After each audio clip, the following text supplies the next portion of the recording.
সালামু আলাইকুম। দেশে আসলে কি ঘটতে চলছে? হঠাৎ করে আমাদের আ সরকার প্রধান ডক্টর মোহাম্মদ ইউনূস গতকালকে আইনশৃঙ্খলা বাহিনীর সর্বোচ্চ কমিটিগুলোর সাথে একটা বৈঠক করেছেন। উচ্চ পর্যায়ের বৈঠক হয়েছে। এরপরই তিনি একটা বক্তব্য দিয়েছেন যেটা সোশ্যাল মিডিয়াতে বা আমাদের গণমাধ্যমের কল্যাণে আমরা দেখেছি যে যুদ্ধ পরিস্থিতির মতন একটা অবস্থান হয়ে আছে বা হতে যাচ্ছে।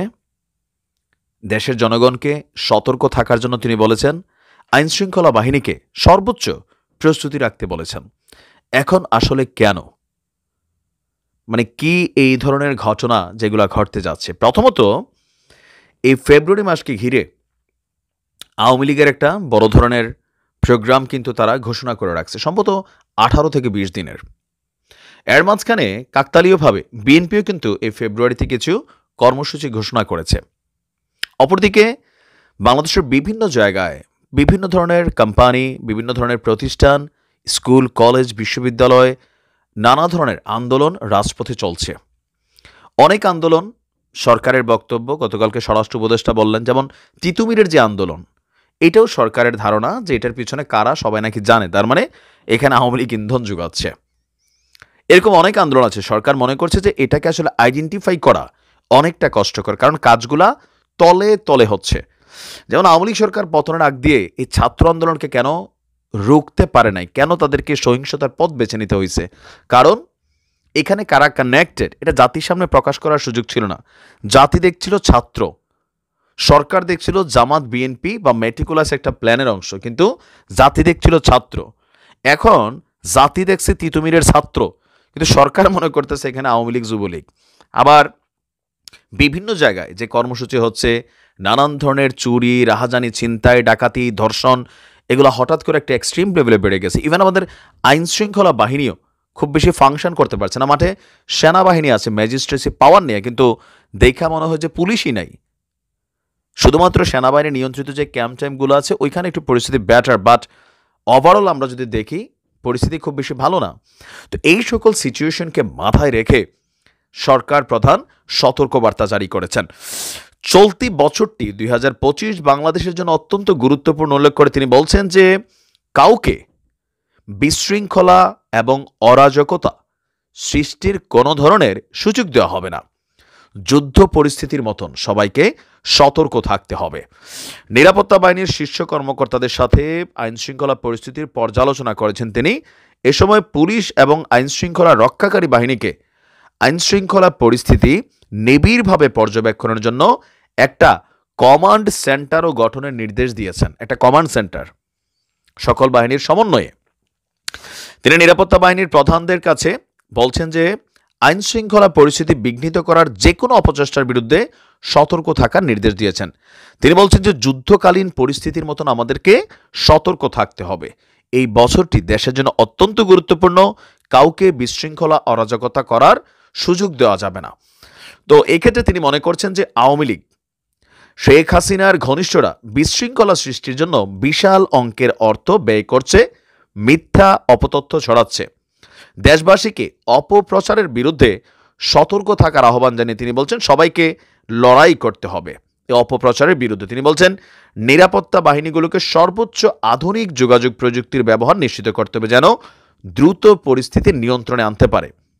তো তিনি মনে করছেন যে এই মুহূর্তে সরকারের একটা কমান্ড সেন্টার বা কমান্ড সদর দপ্তর স্থাপন করতে হবে, যা পুলিশ এবং নিরাপত্তা বাহিনীগুলো লাইক বিজিবি, আনসার, অ্যাপিবিএন, গোয়েন্দা সংস্থাগুলা তাদের মধ্যে সমন্বয় করবে। মানে একটা ব্রেইনের মতন থাকবে যেখান থেকে ফুল বডি ফাংশন হবে। কথার কথা, আমাদেরকে কন্ট্রোল করে কে? আমাদের ব্রেইন নির্দেশনা দেয়, আমরা ওই কাজগুলা আঙ্গুল, হাত, পা সব কিছুর মাধ্যমে করি। এটা একটা মাওলার লীলা খেলা, বিজ্ঞানের দ্বারা এটা প্রমাণিত। তো ওই রকম একটা ব্রেইন সেন্টার লাগবে যেখান থেকে কমান্ড যাবে, আর বাকি বাহিনীগুলো কে কী করছে ওইভাবে সমন্বয় করে এই পরিস্থিতিকে নিয়ন্ত্রণ করা হবে। তো তিনি বলছেন যে নতুন কমান্ড কাঠামো দক্ষতা এবং নিবিড় পর্যবেক্ষণের মাধ্যমে দেশের সব বাহিনী, থানা এবং আইনশৃঙ্খলা রক্ষাকারী সংস্থাগুলোর মধ্যে সমন্বয় সাধন করবে। তিনি নিরাপত্তা বাহিনীর প্রধানদের মানবাধিকার সুরক্ষারও নির্দেশনা দিয়েছেন, আর পুলিশকে চাঁদাবাজদের বিরুদ্ধে কঠোর অভিযান চালানোর নির্দেশনা দিয়েছেন। তিনি বলছেন এমনভাবে অভিযান পরিচালনা করতে হবে যেন সবকিছু ব্যালেন্স থাকে। আর এই নির্দেশনার পর একটা জিনিস তো স্পষ্ট যে এই বছর নির্বাচনকে কেন্দ্র করে মাঠে অনেক কিছু ঘটবে। তো পুলিশ কিভাবে নিয়ন্ত্রণ করবে? ডক্টর ইউনূস বললেন যে মাঠ নিয়ন্ত্রণ করো। কিভাবে? পুলিশ যদি কোথাও একটু লাঠিপেটা করে পুলিশকে ট্যাগ দেওয়া হয় লীগ। আবার উপদেষ্টা আইন মন্ত্রণালয়ের তিনি বলছেন পুলিশের মধ্যে শতকরা নাকি ৮০%ই আওয়ামী লীগ বা ছাত্রলীগের। তো এই ক্ষেত্রে এটা কি সোজা? পুলিশ কোথাও যদি আইনের প্রয়োগ করতে চায় জনগণ ধরে মারে, একজন আসামিরে ছিনায় নিয়ে যাচ্ছে, আবার যদি পুলিশ সেখানে একটা গুলি চালায় কি হবে? সব পুলিশটা এখানে মব জাস্টিসের শিকার হতে হবে, হইতে হচ্ছে বিভিন্ন জায়গায়।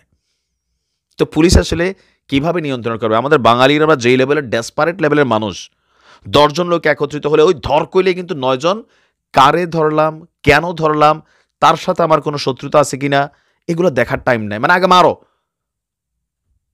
এই পরিস্থিতিতে পুলিশ যদি এখানে নিয়ন্ত্রণ করতে যায় কি করতে হবে? টিয়ার শেল নিক্ষেপ করতে হবে, সাউন্ড গ্রেনেড নিক্ষেপ করতে হবে, অথবা ফাঁকা গুলি করতে হবে। আর এগুলা করলে এখন কি হয়? আগে দৌড়ে সব পালাইতো, এখন দৌড়ে সব এসে পুলিশরে কিলায়। সেম অন্যান্য বাহিনীর বেলায়ও জনগণকে আইনের আওতার মধ্যে আনতে হবে। এখন এটা কি বিএনপি মেনে নেবে? ধরেন বিএনপি রাজপথে কোনো দাবিতে নামলো, সেখানে পুলিশকে আসলে কোনো ভূমিকা রাখবে? কারণ পুলিশও জানে এই সরকার ৬ মাস ১ বছর আসার পরে ডক্টর ইউনূস নামক একজন ক্যারেক্টার এই দেশে ছিল, এগুলো মানুষ ভাববে না। উপদেষ্টা আসিফ নজরুল এগুলো কোনো বেল পাবে না। এটা হচ্ছে বাস্তবতা। বাংলাদেশের প্রেক্ষাপট দেখেন না, যারা ক্ষমতায় আসবে তাদেরকে সমীহ করে। এখনই বিভিন্ন থানা পর্যায়ে এগুলো চলতেছে। তো সেইখানে পুলিশ, জামাত এবং বিএনপি যদি তারা বিভিন্ন দাবি দেওয়ার জন্য রাজপথে নামে, আবার ছাত্রদের সামনে দেখেন অসহায়, তো এটা কি সম্ভব? এখন পুলিশ কঠোর হলে পুলিশের সমালোচনা, পুলিশ নরম হলে পুলিশ কি করে? দেশে পুলিশ কি করে? সব শেখ হাসিনার পুলিশ, এই না সেই না। পুলিশ বেচারারা পড়ছে মহা বিপদের মধ্যে, কোন দিকে যাবে কোন দিকে যাবে না। সিদ্ধান্ত হাই অথরিটি থেকে নিতে হবে, হাউ টু কন্ট্রোল। নিশ্চয়ই যারা দেখার তারা দেখবেন। তবে এই বছর নানান ঘটনা ঘটবে, এটাও স্বাভাবিক। আওয়ামী লীগকে যেমন তলে তলে খাইয়া দেওয়া হয়েছে, আওয়ামী লীগ টেরই পায় নাই যে সার্জিস কার লোক, হাসনাত কার লোক, আসিফ কার লোক, প্রেস সচিব শফিক ভাই তিনি কার লোক। বিভিন্ন জায়গায় তারা ছড়িয়ে ছিটিয়ে ছিল, অনেক সমন্বয়ক, ম্যাটিকুলাসলি প্ল্যান হয়েছে। আওয়ামী লীগ শুধু ক্ষমতার উপভোগ করছে, আর ৪১ পর্যন্ত চিন্তা করছে। নেতা এমপি মন্ত্রীরা ধান্দাবাজি লুটপাটে ব্যস্ত ছিল, মানে আমি কে চিনস এরকম থাপড় টাপড় দিয়া মানুষরে, এইগুলাতে কিন্তু ব্যস্ত ছিল। প্র্যাকটিক্যাল এটা, যারা তেগি নেতা তাদেরকে মামলা দিয়ে আওয়ামী লীগ নিজেই ঝুলাইছে।